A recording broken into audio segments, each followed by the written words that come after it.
Ghosts of the battlefield, the ambush that shattered a kingdom. It was supposed to be a routine march, a show of dominance through peasant lands. But in the dense woods of Velmora, the air was thick with more than fog. It whispered vengeance. Lord Edran, ruler of the Ironhelm Dynasty, rode proud, banners high. His arrogance blinding, his scouts dead, his men unaware, hidden among twisted roots and mossy stones. Peasants lay in silence, eyes burning with generations of hatred. A horn wailed. Then came the rain, not of water, but arrows. Screams pierced the forest. Blood soaked the soil. This wasn't war. This was judgment. What began as a march ended as a massacre. The dynasty had no idea. This day would echo for centuries, retold as the day power bled like any man. You've heard of kings who conquered kingdoms, but this is how a dynasty was broken by its own forgotten people.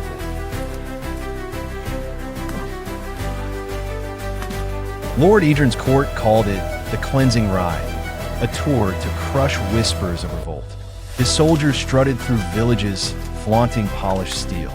The poor bowed, not out of respect, but survival. Rumors swirled of a rebel named Cael, a peasant turned phantom. Edran laughed them off. A ghost?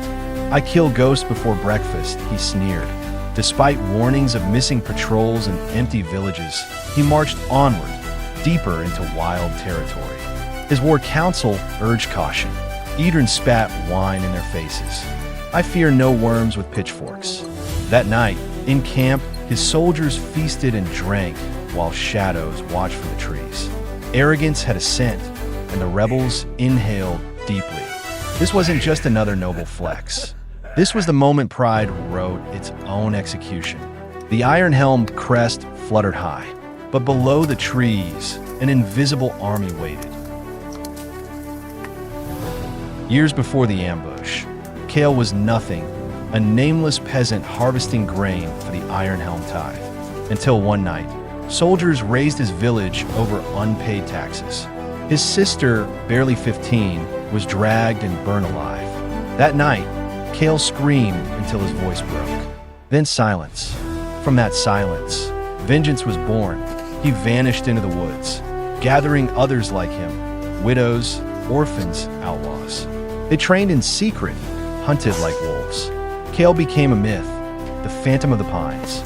He spoke little, but his eyes told stories of justice, not revenge.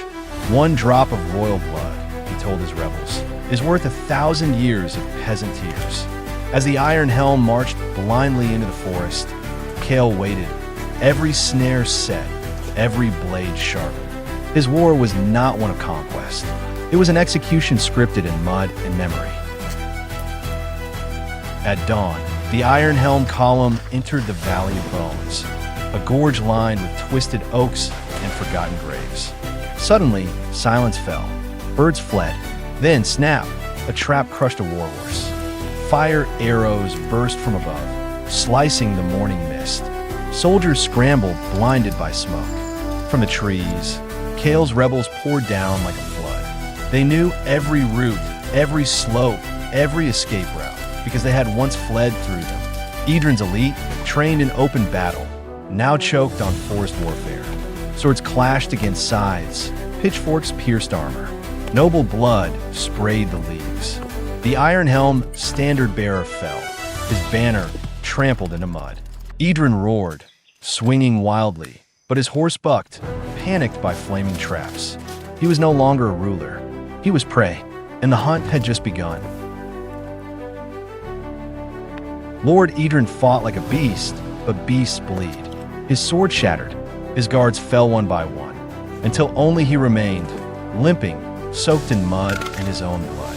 From the smoke, Cael emerged, face painted with ash, eyes hollow, hands steady. Edran spat defiantly. You are nothing. You'll always be nothing. Cael said nothing. He dropped a coin onto Edran's chest, the same tax token that cost his sister's life. Then he drove his blade into the ruler's heart. No crown, no trial, just steel and silence. The peasants did not cheer. They buried their dead beside their enemies. For them, this was not glory. This was necessity. And as crows circled above, Cael whispered, "Let them know. Ghosts walk where tyrants fall." The Iron Helm dynasty crumbled in whispers. Courtiers denied the ambush ever happened. Historians called it the vanishing of Velmora. But the people knew. Ballads passed between villages. Songs of Cael, the ghost who shattered a crowd. The battlefield became sacred, forbidden by nobles who feared the tale would inspire more fires in the dark. Even now, no dynasty dares cross the old forest. Statues of Edran were torn down, melted into farming tools. And somewhere deep within the woods, rebels' graves grow wildflowers, not marked by names but by peace finally earned. The lesson was immortal. When the forgotten rise, they do not ask. They take. And in the silence of that forest, even today, some say you can hear Cael's blade cut the wind, waiting.